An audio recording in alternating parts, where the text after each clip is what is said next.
대선 기간 중에 소위 정당 소속이 아닌 분이 이 대선 후보와 관련된 여론조사를 진행했다는 것, 그리고 대선 기간 중에 총 80여 회에 이르는 네. 또 3억 7천여만 원으로 추산되는 여론조사를 진행하는 건 사실 저희가 이제 정당에서 이렇게 여론조사를 해보면 사실 한두 번 하기도 정말 어려운 조사거든요. 그러니까 특히 대통령 후보와 관련된 여론조사는. 그런데 이렇게 수십 차례에 걸쳐서 여론조사를 했다면 과연 그 여론조사 비용은 어디서 났으며, 보통 이 여론조사 기관에서 여론조사할 때는 보통 크게 두 가지 기관에서 여론조사를 요청을 합니다. 언론사를 통해서 하든지 정당에서 요청을 하든지. 그런데 이렇게 이 개인 여론조사 업체를 소유한 자가 이 정말 이렇게 자발적으로 아무 실익이 없이, 그리고 아무 언론에 지금 공표되지 않는 기관에도 여론조사를 하고 있거든요. 네. 그렇다면 무슨 이익을 얻어야 됐을까? 혹은 어디로부터 이 자금을 획득하고 또 어디로 이 결과지를 보내줬을까가 사실 궁금할 수밖에 없죠. 80여 차례라는 건 사실상 상식적으로 납득이 가지 않는 숫자입니다. 그렇기 때문에 이 부분에 대해서 면밀히 수사를 해야 될 것 같고요. 처음에 이제 이 국민의힘의 입장이, 명 씨에 대한 입장이 좀 뭐 사기꾼이다 이런 식으로 나왔었는데 또 좀 입장이 바뀌신 것 같아요. 저도 좀 여러 조사를 해본 바에 따르면 상당히 유력 이 정치인들이 명 씨의 여론조사 기관에서 실제로 여론조사를 진행했습니다. 현재 경남도지사님도 있고요. 현재 국회 정무위원장이신 의원님도 계시고요. 또 전직 의원님도 계시고요. 여러 차례 여론조사 했던 것들이, 또 뭐 전직 비례의원님도 계시고 여러 차례 여론조사를 실제로 진행을 했고, 이 정말 김영선 전 의원이 5선 국회의원 아닙니까? 이분이 실제 뭐 제가 두 차례에 걸친 공천 과정도 나중에 토론에서 깊이 있게 얘기할 수 있겠지만, 정말 이 뭐 자기 세비의 절반에 이르는 비용을 갖다 바치면서까지 왜 이분에게 이토록 많은 이 소위 여당의 국민의힘 측 의원님들이 이렇게 매달릴까? 그럼 그 영향력에 대해서는 어찌되건 저는 인정을 해야 되는 부분이 있다고 보고요. 또 저도 조사해 본 바에 따르면 어쨌든 이분이 일정한 영향이 있다는 겁니다. 뭐 지금 초반 이 국민의힘의 대응이 다 사기꾼 모드였거든요. 근데 그런 정도는 아니고요. 이분도 상당한 수준의 어떤 정치력과 영향력 가지고 있는 분이다. 그렇기 때문에 이분의 영향력을 바탕으로 해서 과연 이 윤석열 대통령 대선 과정에서 대선에 어떤 영향력을 미쳤는지, 또 어떤 연관성이 있는지는 좀 더 전 수사 과정에서 밝혀질 필요가 있다고 봅니다. 예. 우선적으로 윤석열 대통령 당시 후보가 이거를 요청을 했느냐, 처음부터. 그게 아닌 거는 다 지금 나온, 지금 뭐 기사를 봤을 때 그건 아니라고 그러지 않습니까? 명태균 씨가 뭔가 조사를 해서 이거 가지고 유력한 정치인들을 만나서 뭔가 그걸 가지고 분석을 하고 뭔가 어떻게 하면 좋겠다 전략을 짜는 그런 사람으로 알려져 있는데요. 우선적으로 지금 말씀하신 것처럼 80회 여론조사를 실시했다. 이게 윤석열 후보를 위해서 공표하지 않은 건데 공표하지 않은 그런 것들을 가지고 준 거라고 저는 보지 않습니다. 그러니까 이분이 이걸 가지고 소위 말해서 언론을 통해서 기사화된 게 많기 때문에 그거를 다 온전하게 80여 차례가 윤석열 후보를 위해서 뭔가 했다. 이거는 좀 제가 볼 땐 너무 나선 주장이라고 생각합니다. 그러니까 저는 그 사람들 어떤 사람한테 입장에서는 돈이 중요할 수 있지만 어떤 사람은 명예나 어떤 그런 관계 내가 누구를 잘 알아. 그리고 내가 이런 과정 속에서 여론조사를 하고 내가 전략을 했는데 그 사람이 당선이 됐어. 그걸 통해서 내가 존재감을 느끼는 사람도 있습니다. 선거 바닥에, 소위 말해서 바닥에는 그런 사람들이 있거든요. 그런 관점에서 저는 이분이 그리고 돈을 그 4억 원을 들였다는 게 제가 앞서 말씀드렸지만 윤석열 후보를 위한 여론조사가 아니라 그 여론조사는 공표됐고 많은 사람들이 참고하는 거고 윤석열 후보뿐만이 아니라 많은 뭐 이재명 후보도 있고 여러 가지 후보들이 있는 거거든요. 그렇기 때문에 그걸 가지고 어떻게 다 온전하게 윤석열 후보 4억 원을 썼다 이렇게 말하는 거는 조금 너무 나갔다고.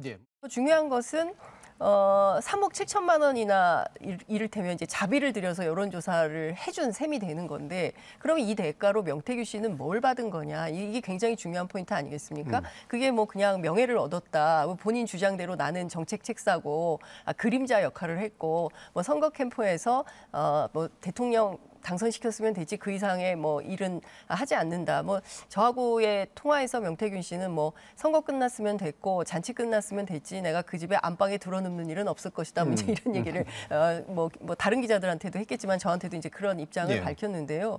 중요한 포인트는 그 이후에도 어떤 대가를 바라거나 뭐 이런 내용들이 검찰 수사 과정에서 드러나게 된다면 그거는 놓칠 수 없는 상당히 중요한 국정농단의 증거가 될 수 있다. 이렇게 보는 것입니다.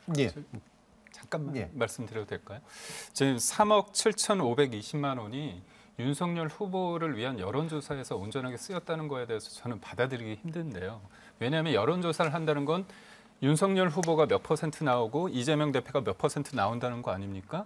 그거를 여론조사를 하는 거잖아요. 그 다음에 이게 여론조사가 다른 사람들 다 모르는데 대통령, 윤석열 후보한테 가는 게 아니잖아요. 이게 다 기사화된 것도 있고요. 초반에는 기사화 안 됐지만 뭐 나름대로 윤석열 후보한테 접근하기 위해서 뭔가 그 좋은 자료가 있으니까 만나서 분석을 했겠죠. 그러니까 제가 말씀드리는 이 3억 7,520만 원이라는 그 단위 자체가 온전하게 윤석열 후보를 위한 여론조사였다. 이거는 아니라는 겁니다. 지금 명태균 씨 지금 거론되는 거는 굉장히 명태균 씨에 대한 명예훼손성 발언들인 것 같아요. 네.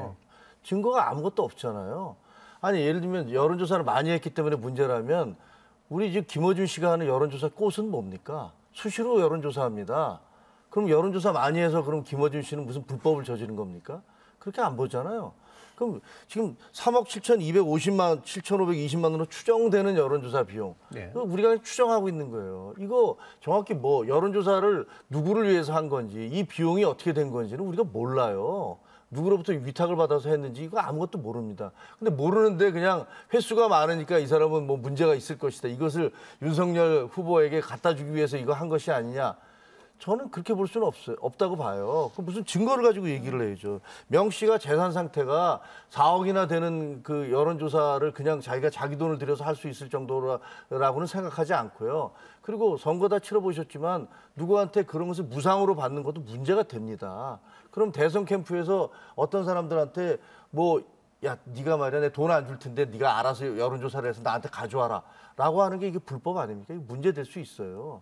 그러니까 그렇게 엉터리로 진행됐다라는 생각은 안 들거든요. 그래서 무엇보다 먼저 이 사람의 여론조사가 어떤 내용으로 어떻게 진행됐고 이런 것들에 대한 얘기가 없이 그냥 80차례다 그러면 좀 문제가 아니요. 있어요. 실제로 뉴스토마토 보도에 따르면 P&R 리서치의 서명원 대표가 직접 인터뷰를 해서 관련된 내용에 대해서 쭉 그 추가 내용을 밝히고 있는데요. 그 내용에 따르면 본인들이 하는 그 여론조사 기관은 뭐 큰 회사가 아니기 때문에 하우스 이펙트 같은 게 있을 수 없는 회사다. 그리고 주로 평소에 지방지들과 했던 아주 작은 그런 여론조사 회사인데 어쨌든 지난 대선 과정에서 본인들이 조사하는 내용이 상당히 좀 튀는 내용들이 있었고 관련된 내용들은 본인이 의도하지 않았는데 이를테면 보수 언론을 중심으로 해서 그리고 방송국에서 크게 보도가 되더라. 그래서 본인도 놀랐다라는 내용을 본인 스스로 인터뷰를 통해서 밝히고 있습니다. 네. 그러니까 이제 그런 내용이 하나 있는 것이고요. 앞서 말씀하신 대로 그 3억 7,520만 원에 대해서는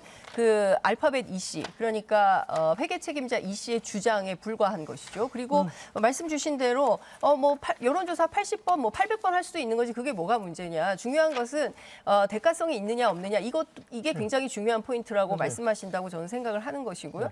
그런데 중요한 거는 앞서 이제 그 장경태 의원님께서도 말씀을 하셨지만 여론조사하는 과정에서 숫자를 이분이 미리 알아요. 뭐 그 48% 그리고 이재명 후보는 42% 아마 뭐 그렇게 나올 거야라고 이제 예상을 하거든요. 근데 그러면서 관련된 내용을 쭉 이제 그 이 씨하고 주고받은 녹취 파일을 보면 그냥 넘기기에는 조금 석연치 않은 대목들이 상당히 있다. 오케이, 예. 알겠습니다. 그 간단하게 반박을 드리면 아니 보수 언론에서 보수 후보가 잘 나오면 그걸 열심히 써주는 건 당연한 거 아니겠습니까?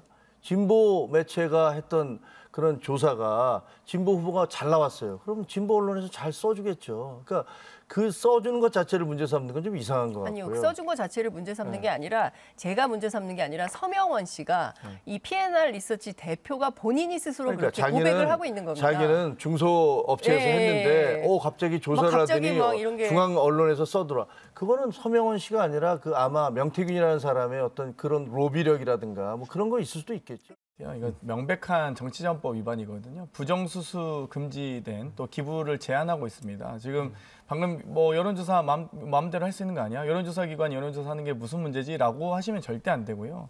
그러니까 저희가 이 의도성과 대가성이 과연 무엇인지를 저희가 계속 지적하고 있는데 이 정당이나 언론사가 요청하지 않았음에도 불구하고 23차례나 그것도 면밀 조사 수천만 원 들여서 9번이나 하고 있는 것이 문제고요. 그 대가성을 쭉 보면 2월 28일에 윤석열이한테 보고해줘야 돼요. 녹취 파일 나왔습니다.